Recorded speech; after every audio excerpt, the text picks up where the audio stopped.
Hello and welcome to Turning Point. I am your host Rika Roy. India lost the Johannesburg Test match by 7 wickets inside 4 days. Coach Rahul Dravid said it was not complacency. India sits on the 4th place behind Australia, Sri Lanka and Pakistan. To talk about top 5 reasons behind India's loss, I am joined by former Indian cricketer and selector Sarandeep Singh. I am also joined by senior journalist and author Mihir Bose and sports broadcaster Prakash Vakankar. Now, South Africa needed 122 runs for a win and India 8 wickets on the final day. 2 sessions were washed out by rain when play resumed. The hosts used heavy roller and they were ready for the fight against the Indian quicks. Captain Dean Elgar stood like a rock in the middle, even as Mohammad Shami kept probing him. He notched up his 13th Test half-century. He had an 82-run stand with Rassie van der Dussen, who looked like was in a mood to play an ODI knock. He made 40 runs. His wicket was the only one India picked up on the final day. Themba Bavuma and Dean Elgar then took South Africa home. The skipper scoring an unbeaten 96 as South Africa squared the series. It is at 1-all right now after their 7-wicket win. Now let's discuss with my guests on the show as to why India lost. Top reason perhaps is the regular captain Virat Kohli not playing the test match. He had a back spasm. Let me start with you, Sarandeep. How much were Virat Kohli's energies missed in the test match? It's missed big time, Rika. You see the way Virat plays with a lot of aggression all the time. He was always evolving around the players and running and shouting and clapping and doing a lot of things. And suddenly then we see KL Rahul. He's cool and calm, standing into the slips, making few changes over there. But if we see from last 4 or 5 years, team plays like what Virat Kohli, the way Virat Kohli plays with a lot of aggression. That aggression we haven't seen into the field. The ball, the fielders are standing like this, slips fielder, they catch it, simply fine. Yes, okay, good bowling, like that. We haven't seen any aggression. We haven't seen any firepower in it. I think that fire is missing into it, what Virat Kohli brings into it when he comes into the captaincy. Mihir, who was missed the most? Virat Kohli, the captain, or Virat Kohli, the batter in this test? I don't agree with that analysis that Virat Kohli was missed.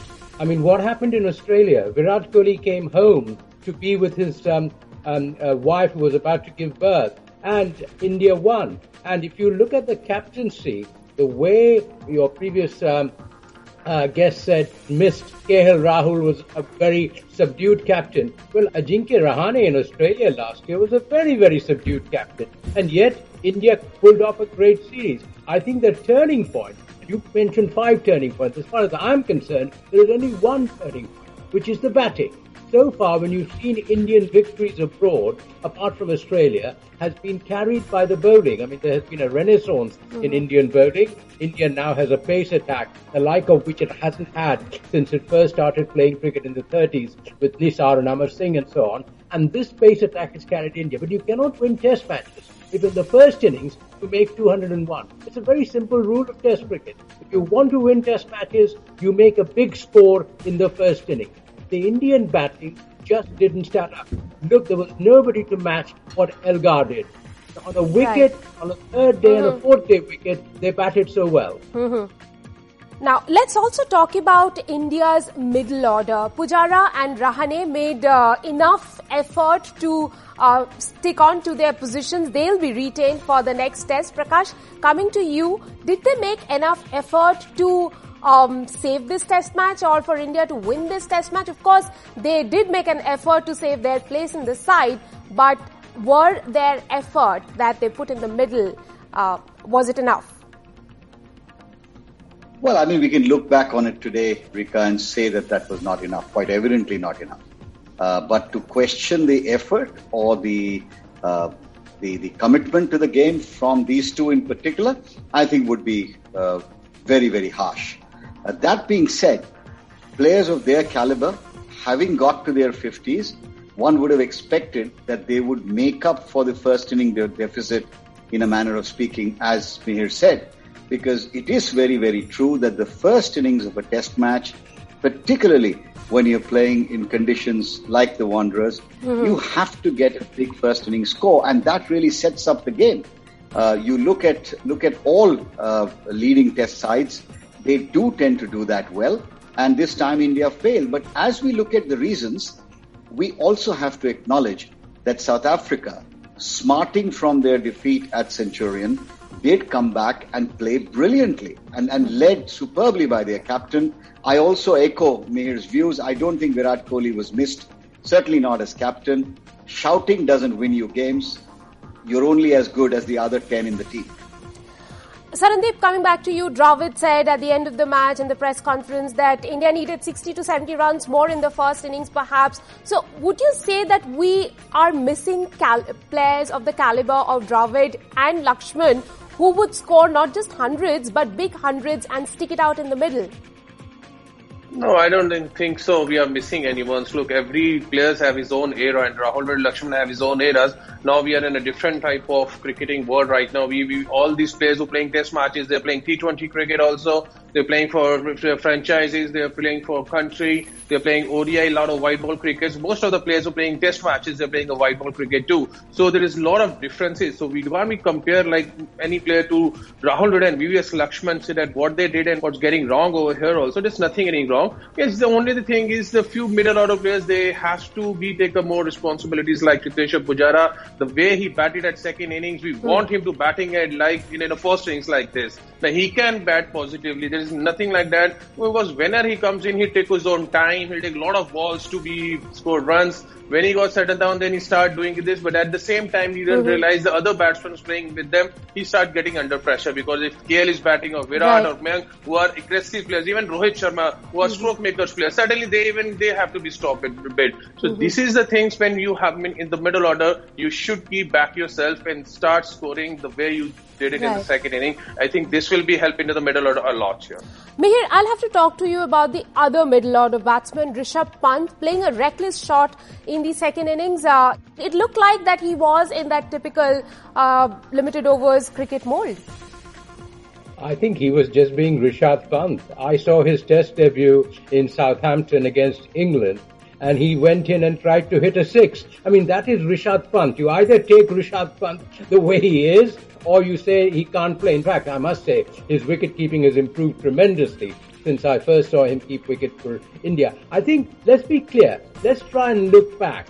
India, particularly when abroad, when they have won a test match, afterwards they've often lost a test match. Right. I mean, we've had the England series here, they won at Lord's, then they had a terrible test match at Headingley, got absolutely walloped, but they came back at the Oval and won. The question here is, and in South Africa they've done it in the past, taken a lead, then lost the series. The question here is, can they come back? And that will be the sign of how new this India is, whether they will crumble. My feeling, I fear that Cape Town will go South Africa's way, but then, I've been following Indian cricket since 1951 when we used to get thrashed 5-0 at home. So, you'll forgive my pessimism on this. But, that is because of my background, if you like. I'm so old. I remember when India thought a draw was a victory. But nevertheless, I think this new Indian team is different.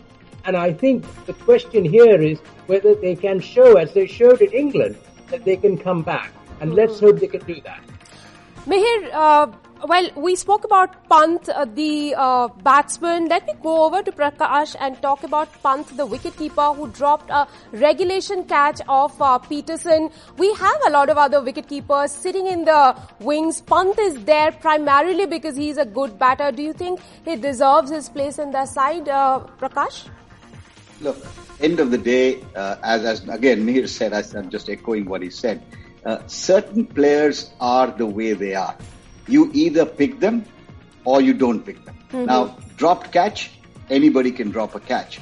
The question really is, when Pant played that shot, was he really being rattled by everything he'd done behind the wickets? And were the South Africans really coming after him? And did that get his goat? And he came down and played that third ball. I don't know. Only Pant will know that. And if it had come up, we would have said, what a great counter-attacking innings. So I don't think dropped catches by themselves. In fact, yes, on hindsight, we can look back. I consistently believe one side has to play better than the other to win a test match. South Africa played better.